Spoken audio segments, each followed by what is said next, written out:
बिस्मिल्लाहिर्रहमानिर्रहीम अस्सलाम वालेकुम। हैप्पी किसान पाकिस्तान ते खुश आमदीद। लो जी दोस्तों, अज की जी वीडियो है वो मकई के बारे है। और जैसा कि मकई का बहारिया मकई का सीजन है आ चुका है। और पहली भी जी मैं वीडियो अपने चैनल पर पाई सी वो ही लोगों मैं अपने जोड़े सामीन उन्होंने दसिया कि मकई के हवाले खसूसी वीडियो जड़ियाँ ने हैप्पी किसान पाकिस्तान देखने को मिलदियाँ रहनगियां। और अज मैं गल कराँगा जी मकई का सीड 2024 सीजन का मार्केट आ चुका है। और डिकालब और टीवा और संजेंटा ने अपने सीड जोड़े मार्केट दे दिते हैं। और अज मैं गल कराँगा कि मकई की सीडा की मार्केट जी किस तरह में पहले भी मैं अपने दोस्तों को यह जिक्र किया कि इस दफ़ा मकई कम लगन की वजह तो जोड़े सीड ने तो मुनासिब रेटा से मिलणगे। अगर पिछले सालों की निस्बत देखा जाए, पिछले साल जैसे ही सीड मार्केट चलता उस टाइम ही जोड़ा अपना डीलर हजरात और जोड़े माफिया हजरात ने वो कंट्रोल अपना हासिल कर लेंदे सी और सीड जोड़े सी वो ब्लैक कर लेंदे सी। बहरहाल इस दफ़ा जोड़ा है वो सीड वाफर होने की वजह तो और मकई कम लगन की वजह तो जोड़े जिमीदार भरा ने उन्होंने मुनासिब रेटा से जोड़ा सीड मिलेगा। और अगर हुण ताज़ा रेटा की गल करिए तो रेटा की वीडियो जी मैं अपने हैप्पी किसान पाकिस्तान के लोगों दे चुकिया वा। तकरीबन 19,000 के राउंड अबाउट जो रेट है वो डिकालब और कोटीवा ने दिता है।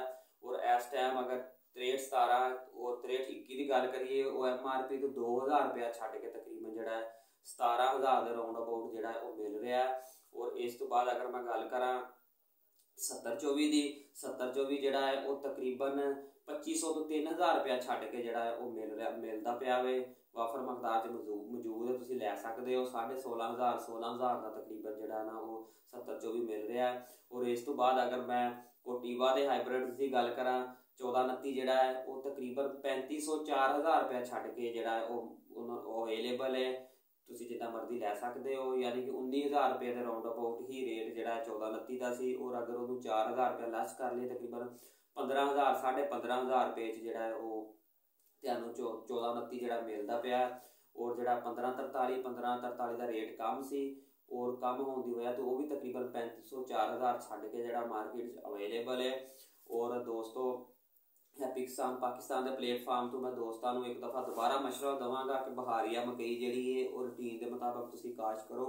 जैसे ही तेरे रकबे आलू की पटाई तो फारग होंगे तुम बेफिक्र हो के मकई लगाओ। इंशाअल्लाह ताला जो 2024 का सीजन है मकई वाले बेहतर रहेगा, काफ़ी बेहतर रहेगा इस दफ़ा 2024, क्योंकि मकई जी है वो काफ़ी कम काश्त हो रही है। बहुत ज़्यादा रकबे ते गंदम की काश्त हो चुकी है।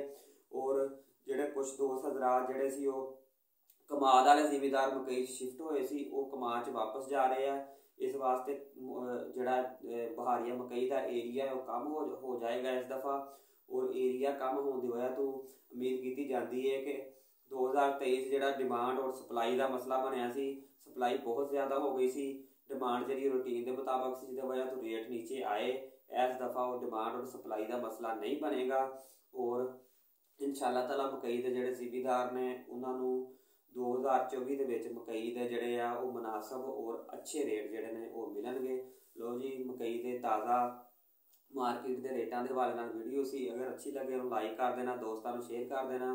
और मैं अपने दोस्तों को दावत देंगा जिन्होंने हजे तक हैप्पी किसान पाकिस्तान को सबसक्राइब नहीं किया वो हैप्पी किसान पाकिस्तान को सबसक्राइब कर लो, बैल आइकन दबा लो ताकि मुख्तलिफ फसलों के हवाले और मंडियों के रेटा के हवाले वीडियोज़ देखने को मिलती रहन। अल्लाह हाफिज़।